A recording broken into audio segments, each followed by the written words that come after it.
Namaghani everyone. Raniwala Jewellers, where a timeless legacy of exquisite handcrafted Jadao jewelry has flourished since 1881. The brand is renowned for seamlessly blending Rajasthan's rich heritage with contemporary fashion trends. We are proud to welcome the strength behind Raniwala's enduring success, Abhishek Raniwala, to SVAR Talkshow. His vision and dedication continue to drive their commitment to exceptional craftsmanship and design. Hello Abhishek ji. Hello, SVARA. How are you doing?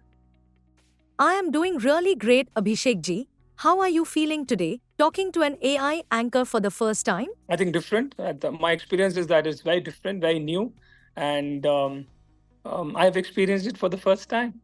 That's really nice. Coming to Swar Talk Show, Abhishek ji, Raniwala Jewellers, with its rich history, focuses on expressing emotions. How do you showcase stories through your creations, and what inspires these stories? Fantastic. That's a brilliant question, and thank you for getting me over. Raniwala into storytelling, and that's what I directly connect to our brand architecture and brand aesthetics. We have before we started the brand and started amplifying the brand, we did a lot of deep study to understand what we are, and we found out our four brand pillars, which are the most essential part of our storytelling, content creation, any kind of communication and designing. And those majorly are is we believe in celebrating our heritage, which is our core identity. Original. If we do create a greeting also on a Diwali or on a Holi or on a birthday, it will be short new. So original is a very strong brand architecture of ours. Third is we believe in celebrating arts and crafts of Rajasthan. So as we are a brand and a brand from Rajasthan, which is a long history, rich history of Rajasthan, and even the art and craft of Polki and Jadao is from Rajasthan. So we strongly believe in art of Rajasthan. And the last one is we believe in ethno-contemporary style of lifestyle, which blends the old to new, which is a transition utilizing the newer techniques and showcasing the old art forms. So these are four, I would say, pillars of our brand, and all our storytelling, all our communication, content creation, design are built on these four cents. That is wonderful, Abhishek ji. My next question is, with the surge of the open polki setting, do you think the authentic Jadao setting is losing its charm? जिसने भी लिखा है सवाल बहुत शानदार है. Thank you for asking that question. Um, so I can answer this into two parts. One is connected to techniques, and one is connected to the today's lifestyle. So first is I will answer with the technique part as the acceptability of Polki jewelry at large has increased, and we've seen, if I talk about numbers, I would say that category is increasing 20 to 22% annually, and that is a huge. Where other categories in jewelry, where you see diamond and gold, have very limited movement towards upward or not moving upward. Gold, we see 7%, 4% in terms of consumption of gold. But Polki jewelry as a category is increasing 20, 25%. And we've seen that trend before COVID also and post COVID also, that it is more acceptable not only in um, bridal part of the category of wearing jewelry, functionality of wearing jewelry, but also apart from the bridal jewelry. So the technique has played a huge part, where technology has come in and it has enabled to keep the original design and essence of wearing a polki jewelry, which was elaborate, which connected to the roots, which gave us a sense of being rooted heritage. And the Meena part, which was at the back, has been replaced by casting.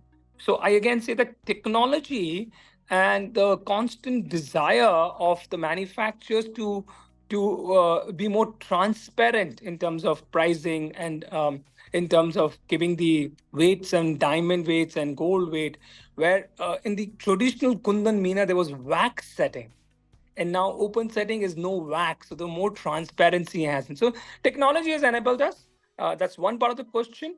Second, design and lifestyle, that people are going towards more modern looking, and as I mentioned, ethno contemporary earlier, where they belong and still be relevant in modern times. So the tribe, they connect to a tribe and still be relevant to modern times. And I think so Polki is that gateway which allows them. And open setting is that absolute gateway with that white finish, where that amalgamation and fusion of diamonds which happen in open setting, which gives them a gateway to be a part of ethno contemporary. So two parts, as I mentioned.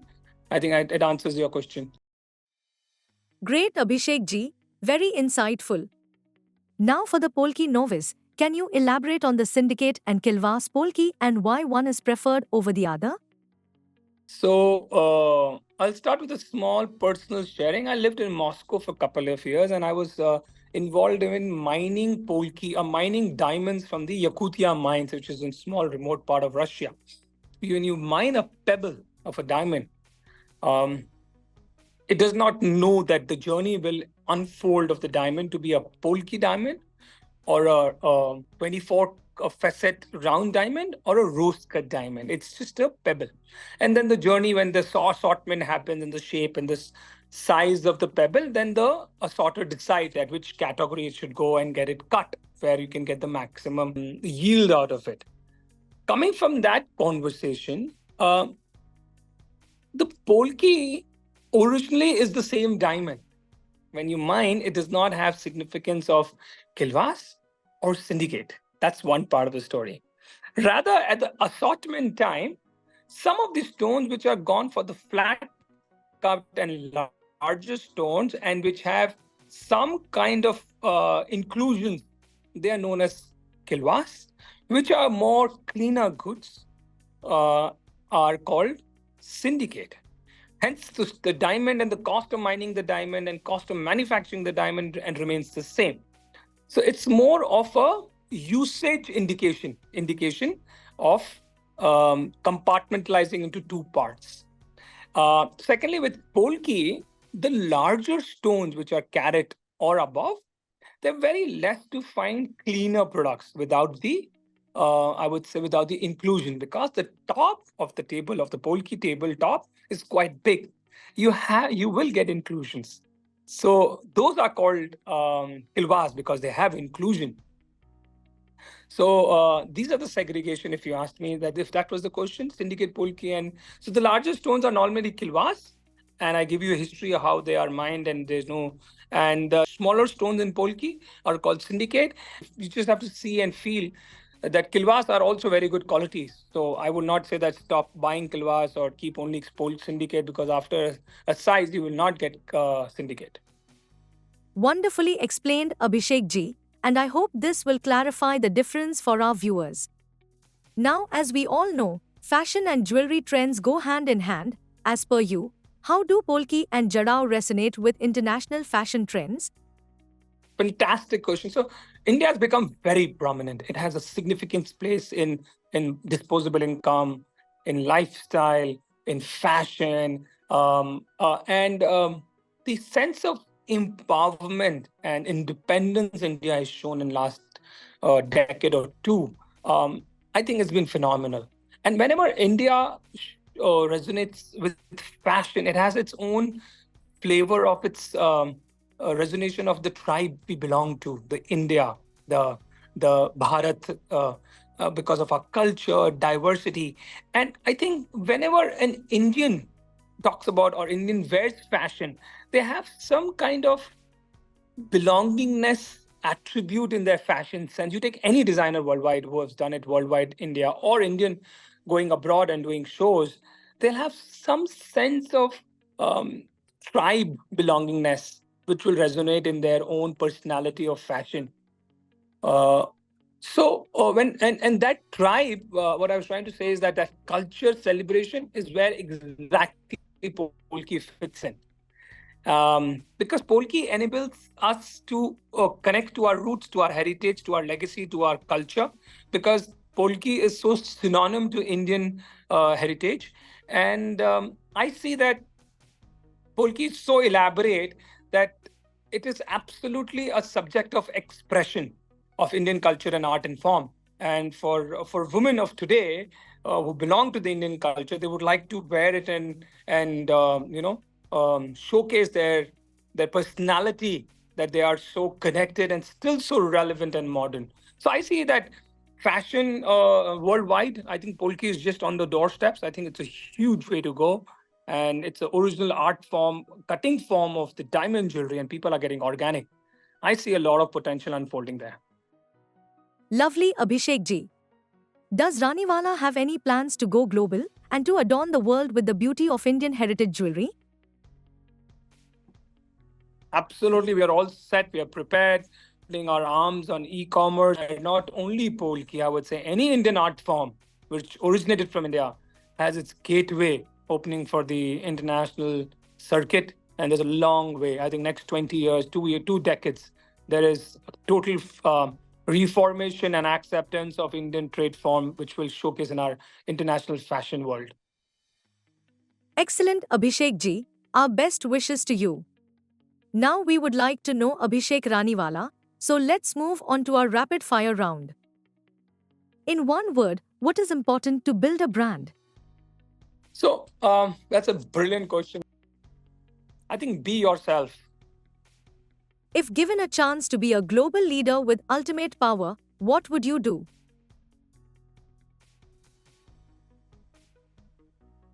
I think empower the um, local arts and forms and nourish the culture of the world. There's a lot of potential which is gone waste in this urbanization. That's so true.